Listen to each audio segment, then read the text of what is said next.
Hola amigas y amigos de Forum, un día más nos adentramos en este recorrido que hacemos cada día con vosotros. La crisis económica ha hecho tambalear y replantear muchos aspectos de nuestra vida. El déficit de las autonomías, las diferencias entre unos y otros, ha reabierto el debate sobre la validez del sistema administrativo del Estado español. Hay que actualizarlo, sigue siendo válido aquel café para todos. Si la Constitución se abre para cambiar algunas cuestiones, ¿por qué no para otras? En esta encrucijada, Cataluña ha puesto en marcha un plan soberanista que no sabemos hasta dónde va a llegar, un melón que ya estaba abierto porque un hombre, un político vasco, ya había quitado hace unos años las primeras zarzas de este camino que llevaba siglos cerrado. Ibarretxe planteó un nuevo estatuto de autonomía basado en el derecho del pueblo vasco a decidir su futuro, además de otras cuestiones que plantea en este libro del que hoy él mismo nos viene a hablar. Lehendakari Ibarretxe, eskerrik asko, es un honor tenerle aquí en el plato de Forum. No, para mí, estar en casa. Haití te decía que hay que ser tonto para no estar bien en casa. En casa se está bien. Bueno, esta además es la casa, por supuesto, de todos y, repito, para nosotros es un verdadero honor. El caso vasco, tenemos este potente trabajo donde se recogen todos los aspectos jurídicos, sociológicos, económicos, políticos del llamado Plan Ibarretxe.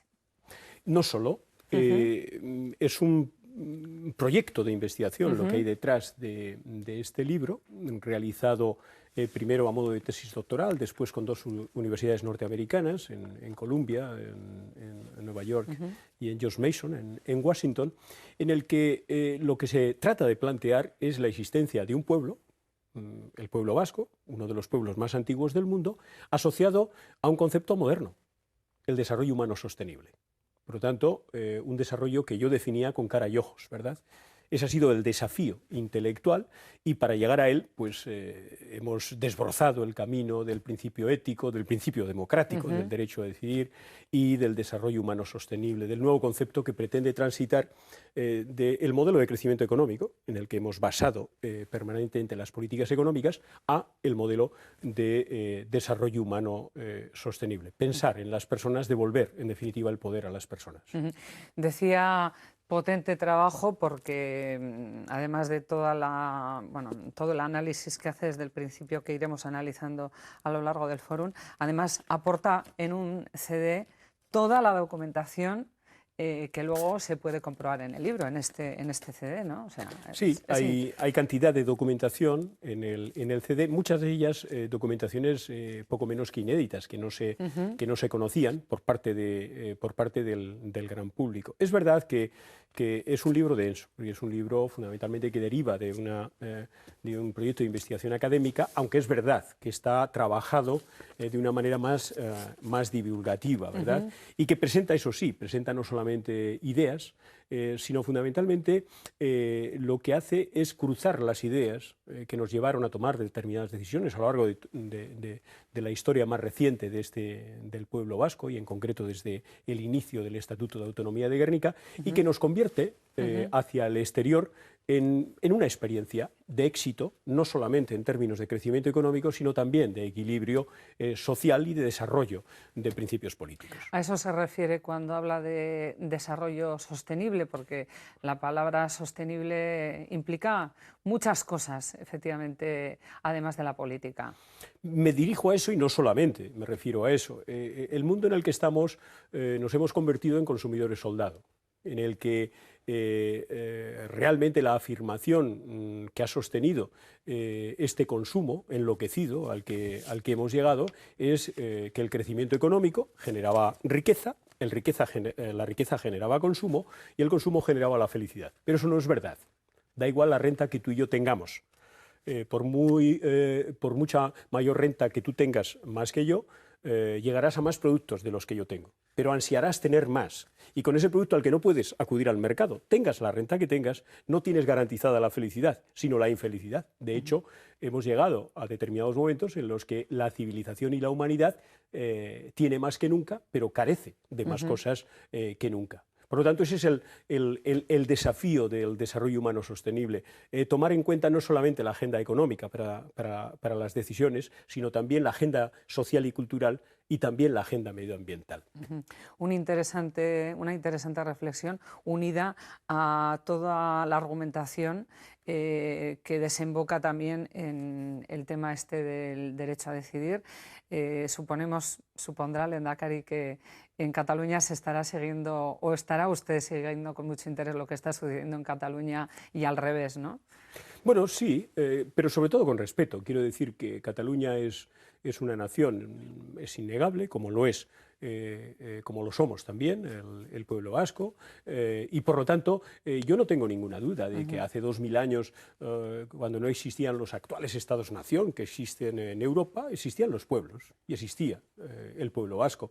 Y yo no sé qué es lo que pasará dentro de 2000 años, yo no sé las actuales Estados-nación, la Unión Europea, cómo será España, cómo será Francia, no lo sé, no lo sé. Pero sí sé con toda seguridad que, al igual que hace 2000 años, el pueblo vasco seguirá existiendo. Claro, eso es un principio democrático que es saludable y que nos permite mirar al futuro pues, con optimismo. O sea, que a partir de ahí el que Cataluña quiera decidir su futuro, que el pueblo vasco queramos decidir nuestro futuro, me parece algo absolutamente normal. Incluso yo diría que bueno. Porque si algo se demuestra en este tipo de investigaciones, no porque lo digamos en este caso economistas vascos, ¿verdad?, sino porque lo hemos chequeado con otro pensamiento intelectual del resto del mundo, es que detrás de la defensa de la identidad, en este caso de la defensa de la identidad vasca, de nuestra lengua, de nuestra cultura, de nuestro pueblo, no solamente hay una defensa legítima de un proyecto de nación, que se puede no compartir, no, es que defender nuestra identidad es defender también nuestra economía, es defender también nuestro equilibrio social. Esa es una de las conclusiones fundamentales de este trabajo. Vamos a ver unas imágenes, si le parece, que estamos seguros de que no olvidará nunca, no habrá olvidado. Vamos a ver este momento. El futuro del autogobierno en Euskadi no lo van a decidir en reuniones usted, señor Zapatero, o usted, señor Rajoy. No van a sustituir ustedes la voluntad de los vascos. Es curioso, Lehendakari, porque después de todo el proceso, cuando ya estaba iniciado, pasa todos los filtros, vamos a llamar así, y finalmente es tumbado en el Congreso de los Diputados. Fue un portazo. Pero la zarza ya estaba quitada en el camino, allí, ¿no? Es decir, la puerta estaba abierta y de hecho los planteamientos que hoy se están haciendo y que se harán en el futuro pasarán por esa puerta. Detrás del derecho a decidir no solamente hay un planteamiento absolutamente democrático, limpio desde un punto de vista de planteamiento político, sino que también está el futuro. Yo estoy absolutamente convencido de que defender la identidad como pueblo está directamente relacionado con defender nuestro futuro. Hoy se habla, ante la crisis global, de presentar un proyecto propio y diferenciado, también por parte del pueblo vasco, desde un punto de vista económico y social. Pero para poder presentar un proyecto propio y diferenciado necesitas atributos políticos, necesitas capacidad política de hacer las cosas, de proyectarte al mundo con personalidad. Yo creo que no solamente el pueblo vasco tiene que presentarse al mundo con una personalidad propia desde un punto de vista político y desde un punto de vista cultural y desde un punto de vista lingüístico, sino también desde un punto de vista económico. Vamos a ver, si le parece, las imágenes de cómo contestó Zapatero a su planteamiento. Este 1 de febrero no es el final de un plan, sino el día en que asistimos a un nuevo comienzo, a un nuevo proyecto para Euskadi y para el conjunto de España. Lehendakari, si algo queda claro en el libro, pregunto, es que el camino está abierto, como bien indica en algún pasaje que he leído. Sí, y además el entonces presidente Zapatero me decía aquello de si vivimos juntos, decidimos juntos. Y yo le contesté, no. Las personas, para vivir en libertad, tienen que poder decidir si quieren vivir juntos, ¿verdad? Porque eso me devuelve hacia atrás. Hoy un día tan importante como el Día Internacional de la Mujer Trabajadora, ¿verdad? Las mujeres durante tantos y tantos años nunca pudieron tener disposición alguna sobre la vida de la pareja, sobre la convivencia de la pareja. Se planteaba aquello de la maté porque era mía, ¿verdad? Aquella enorme monstruosidad, aquella enorme barbaridad. Hoy tú no eliges. No elegimos los hombres ni las mujeres, somos elegidos en función de lo que ofrecemos. Y por lo tanto la capacidad está hoy en poder decidir si quieres vivir juntos o de qué manera podemos vivir juntos. ¿Cuáles han sido los momentos más difíciles que ha vivido el Lehendakari desde el 2001 que se empezó, que se planteó todo este camino que duró los momentos más difíciles, bastantes años? Los momentos más difíciles, cuando hablo del principio democrático, en el libro lo recojo, son siempre los momentos en los que ha habido atentados, en los que se ha atentado contra la vida y se ha provocado esa especie de tortura enorme al corazón del pueblo y de las personas, por supuesto de las familias. Esos fueron los momentos complicados. Yo siempre dije, y sigo pensando, la reflexión en el libro va en ese camino, que la confrontación política, la confrontación democrática es consustancial. El problema, si tú y yo vivimos juntos, no es la confrontación que se va a producir en relación con nuestros proyectos de vida, es que no tengamos instrumentos para resolver nuestras diferencias y que acudamos a la violencia para resolver nuestras diferencias. Es decir, consustancial con la vida misma es la existencia del conflicto. Lo importante es tener instrumentos para resolver el conflicto. Por eso nunca me pareció que el conflicto político fuera una cuestión tan extraordinariamente importante. Yo sigo creyendo que algún día, cuando demos respuesta al conflicto político, nos preguntaremos aquello que decía Gintema, un economista francés, cuando reflexionaba acerca de la economía, decía: Dios santo, las cosas básicas son hasta tal punto simples que resultan decepcionantes. Pues resulta que igual, cuando algún día alcancemos un acuerdo, basado, por supuesto, en el derecho a decidir que tiene la sociedad vasca, digamos, todo este camino para esto.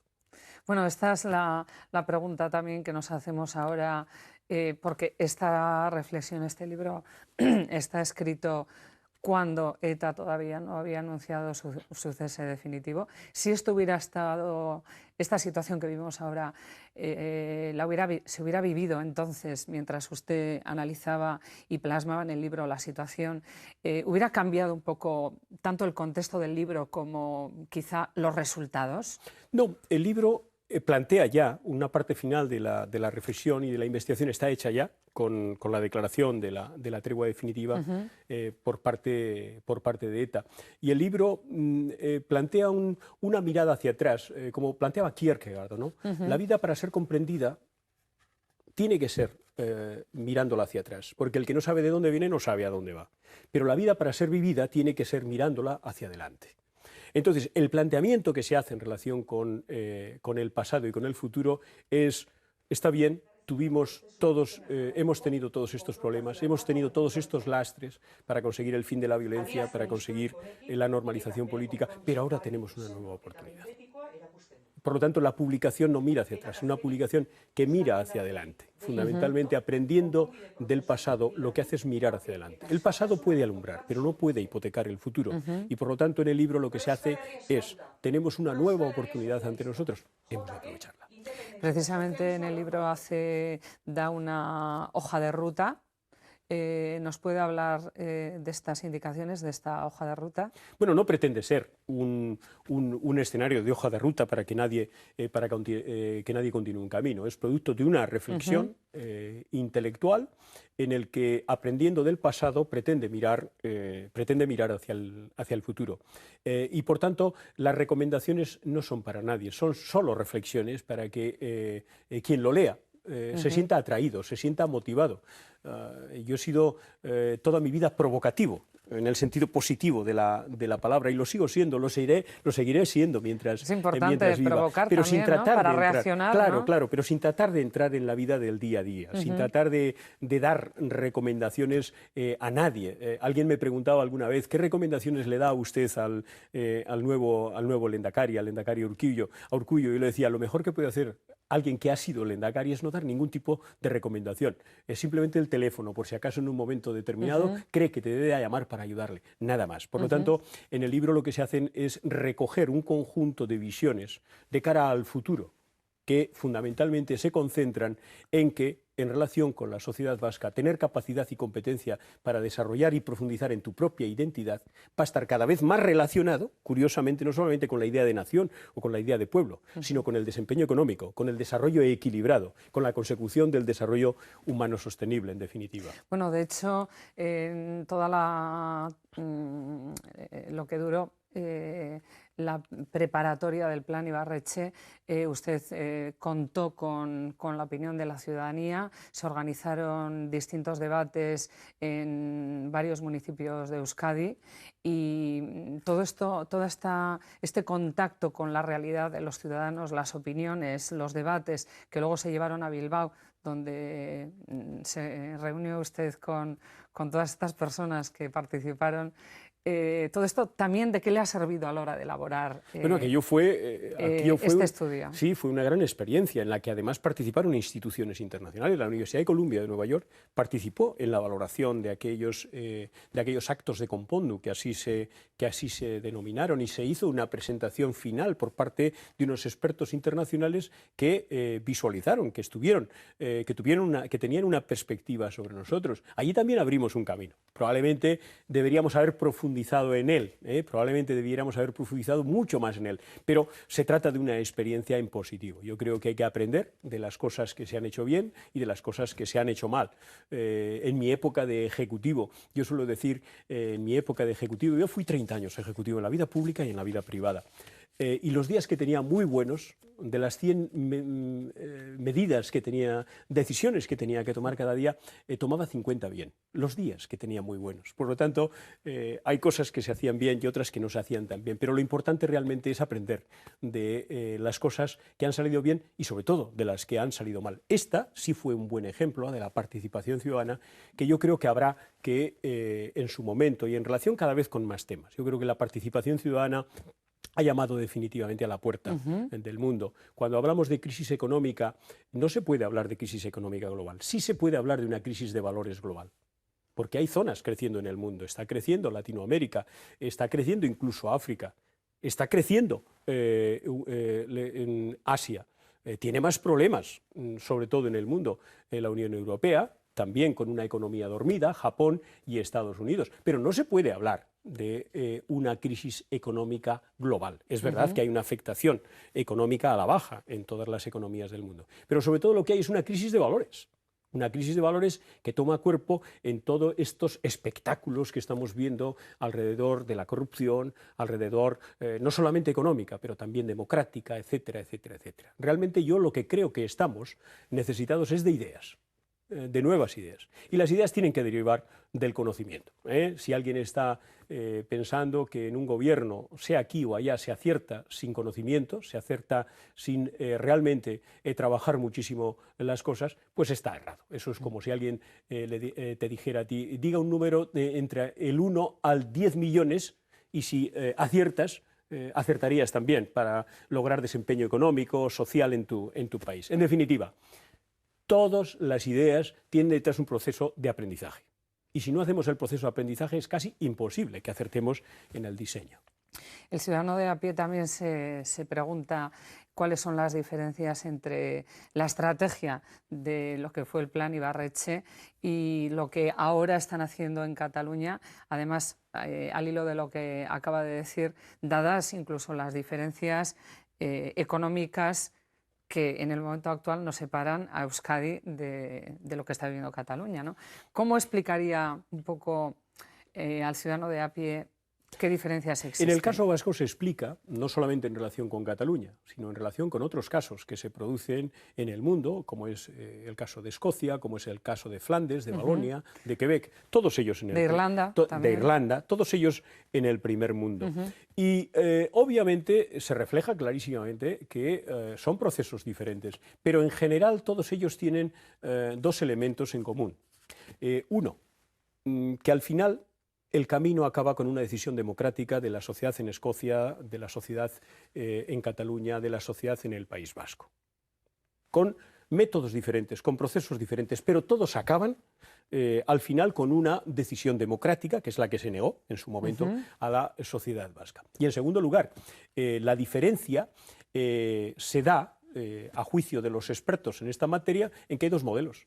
en el modelo danés, en el modelo canadiense, en el modelo británico, los estados matriz asumen que esas naciones que hay en su seno tienen derecho a poder decidir su propio futuro, como acabamos de ver en el caso de Escocia.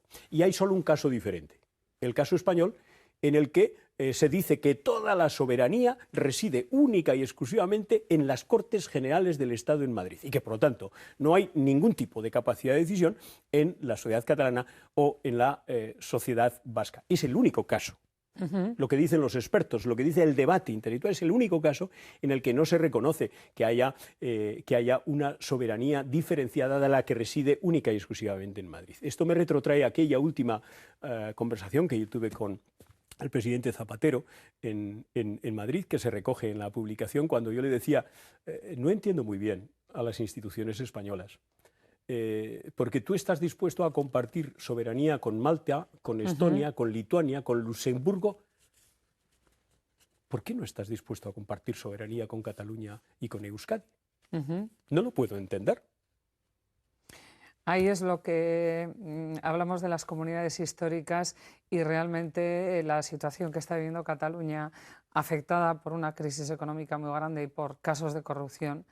Ahí hablamos de la crisis de valores.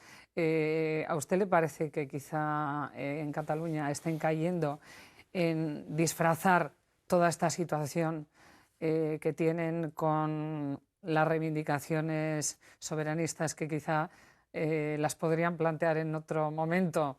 Yo creo que no hay que mezclar las cosas. El derecho que Cataluña tiene a decidir su propio futuro es un derecho que reside en el pueblo catalán, más allá de quienes sean sus representantes. Y el derecho o la situación en la que estén envueltos. Económica, social, etcétera, etcétera. Igual. Esta reflexión sirve para el caso vasco, para el caso escocés, etcétera, etcétera. Es decir, los derechos de un pueblo, así como los derechos de las personas, son derechos que se deben de dar y se deben de aceptar en todo momento, más allá de cuál sea la situación coyuntural que se viva desde un punto de vista económico, desde un punto de vista de desfachatez política e institucional, que es lo que estamos viendo en nuestro derredor, ¿no? Por lo tanto, no se pueden confundir los planos. El derecho del pueblo vasco a tomar sus propias decisiones reside en el propio pueblo, y esto no debe ser mezclado con quién está o no en un momento determinado en el gobierno o en cómo se está realizando o desempeñando la función pública en relación con los quehaceres económicos o de política económica. No es bueno. Hemos vivido durante mucho tiempo en una especie de negación. Se decía, no, es que los derechos individuales frente a los derechos colectivos, o los derechos colectivos frente a los derechos individuales. Hay quien decía que los derechos individuales son determinantes y que, por tanto, no podemos, mientras no se respeten los derechos individuales, dar el siguiente paso a los derechos colectivos del pueblo, o al revés. Hay quien, para defender los derechos colectivos, llegaba incluso a matar al que no pensaba diferente que él. Esto ha ocurrido en nuestro pueblo. Eso es inaceptable desde un punto de vista intelectual. Es un debate corrupto desde un punto de vista intelectual hacerlo así. Los derechos individuales y los derechos colectivos son inescindibles, son indivisibles. Yo no tendría derechos individuales si no también tendría respetados mis derechos colectivos como pueblo. Y no tendría ningún derecho colectivo como pueblo si no fueran respetados además también los derechos individuales que me llevan a pensar, a votar, a opinar de una manera determinada. A lo largo de este estudio está la economía metida por medio, por todo este tejido de estas 800 y pico páginas, pero lo que quizá no estaba tan recogido aquí es que cómo el modelo autonómico cada vez es más insostenible. Entonces esto va increciendo. ¿Cree el Lehendakari que esta insostenibilidad debe dar paso a otra configuración del Estado? Hay voces que apuntan a que las comunidades históricas sí, pero el resto no. ¿Cómo analiza usted esta situación? Bueno, desde el planteamiento que se hace en el libro y en la investigación, lo que se hace es desmitificar eso. Si alguien tiene más capacidad fiscal para establecer impuestos y recaudarlos, precisamente es este país, en relación con cualquier otra autonomía dentro del Estado. Y si alguien se ha comportado de manera responsable a la hora de gestionar los recursos públicos, precisamente ha sido esta comunidad en relación con el Gobierno de España o en relación con otros gobiernos de nuestro alrededor. Por lo tanto, no es verdad que tener capacidad para desarrollar tu propia actividad fiscal o financiera derive en el problema para las cuentas generales a nivel de Estado español. Ahí se trató fundamentalmente de esparcir las responsabilidades, derivar las responsabilidades en administraciones de las comunidades autónomas para, lavarse las manos algunos de los dirigentes. Yo creo que lo realmente importante es que la gestión sea responsable, con independencia del nivel de autogobierno que tú vayas a tener.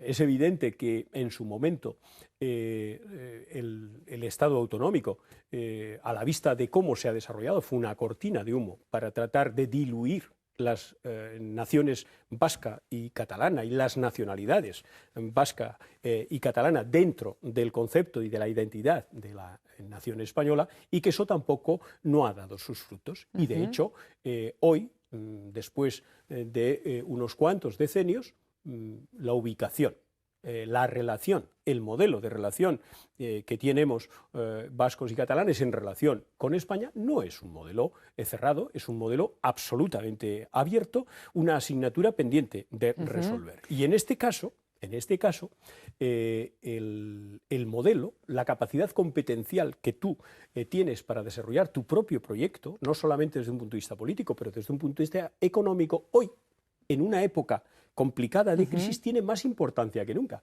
porque hoy tiene más importancia que nunca que, por ejemplo, el pueblo vasco pueda poner su propio modelo en el mercado mundial, en el único mercado que hay. Otra parte importante que recoge el libro es nuestras relaciones con Navarra. Ya en la década de los 70, la escisión que se produjo en el seno del Partido Socialista entre Navarra, el Partido Socialista Navarro y el Partido Socialista de Euskadi, separó aún más las posibilidades de unir las dos comunidades autónomas.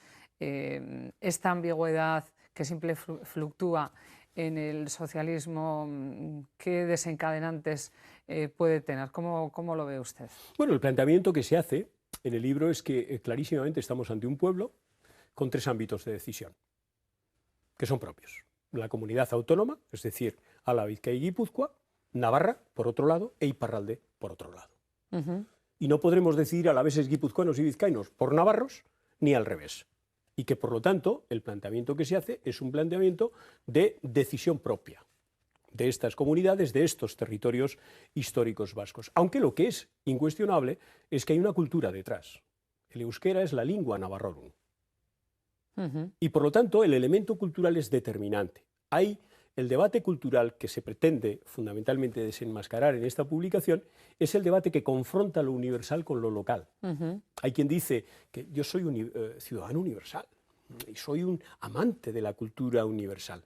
Tú, en cambio, eres amante de la cultura local. Eso es mirar al pasado. Y yo me pregunto si acaso la cultura universal es algo más o diferente que el sumatorio de las culturas locales. Dicho de otra manera, si los vascos y los catalanes no aportamos nuestra cultura a la cultura universal, ¿será la cultura universal más rica? No, será más pobre.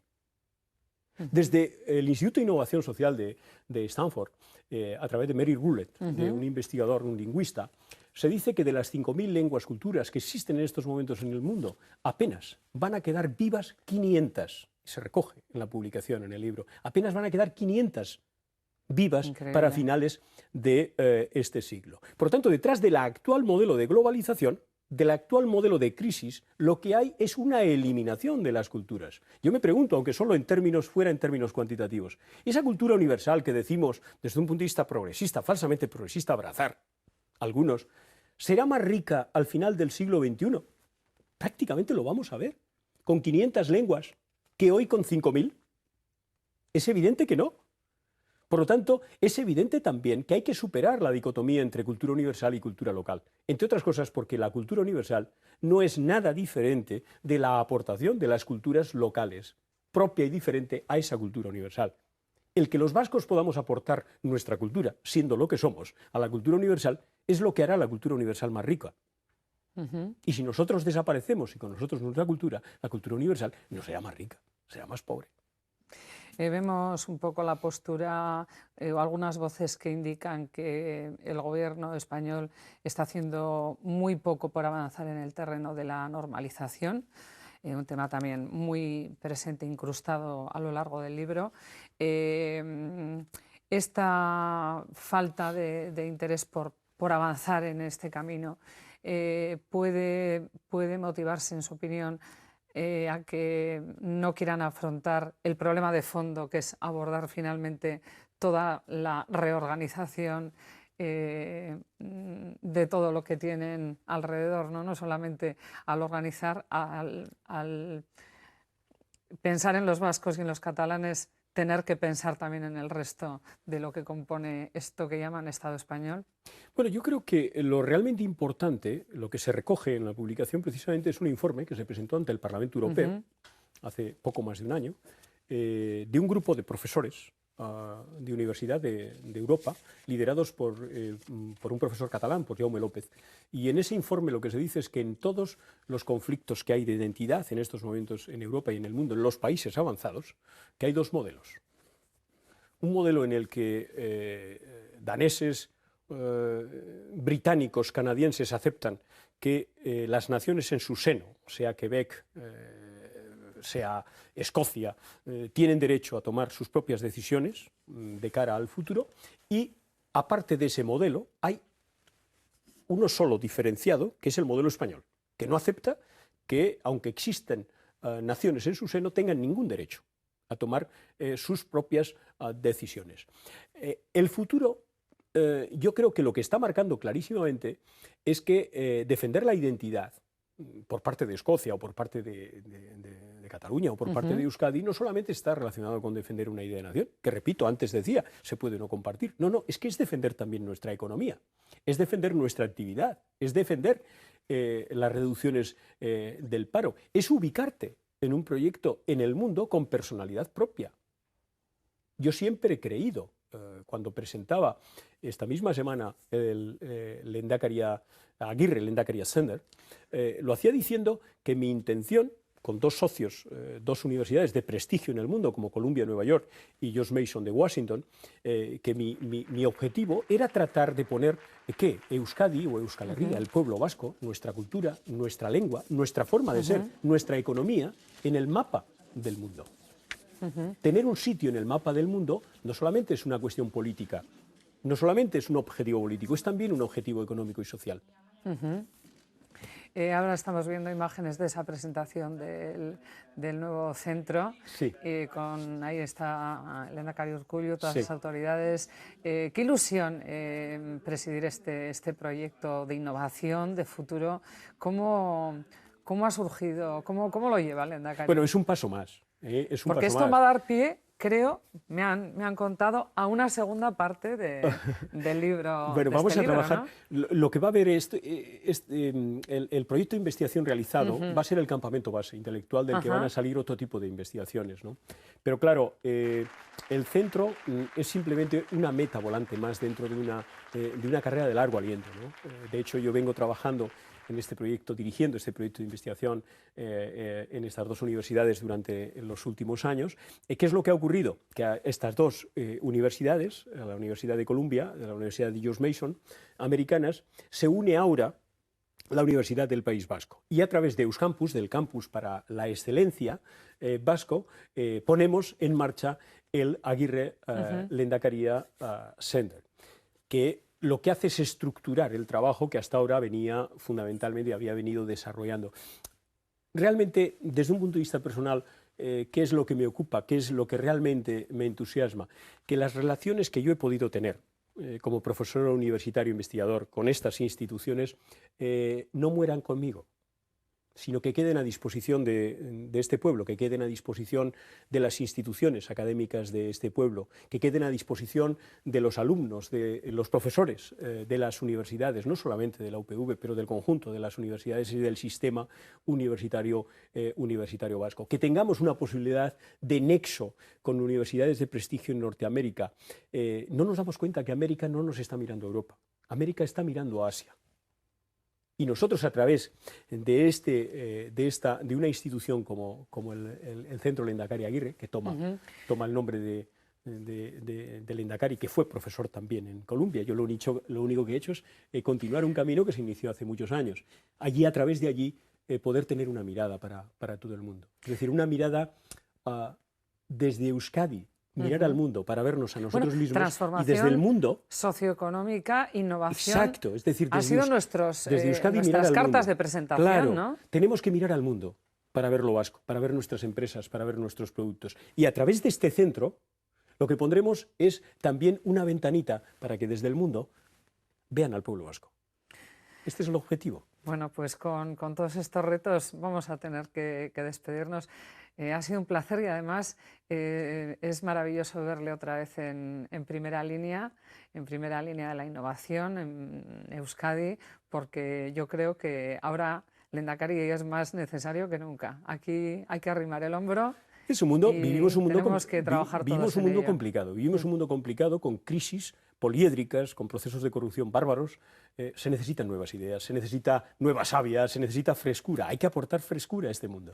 Bueno, Lehendakari, es que ricasco y le esperamos aquí en otro momento. La segunda parte del caso vasco. Es que ricasco se oye, Bueno, y vosotros recomendaros este libro, que viene con este CD tan interesante, y acordaros que como decía Gabriel Aresti, defenderé la casa del padre, una metáfora para recordarnos por generaciones que nuestro derecho es defender, pero esto en realidad es mucho más que un derecho. Es que ricasco agua.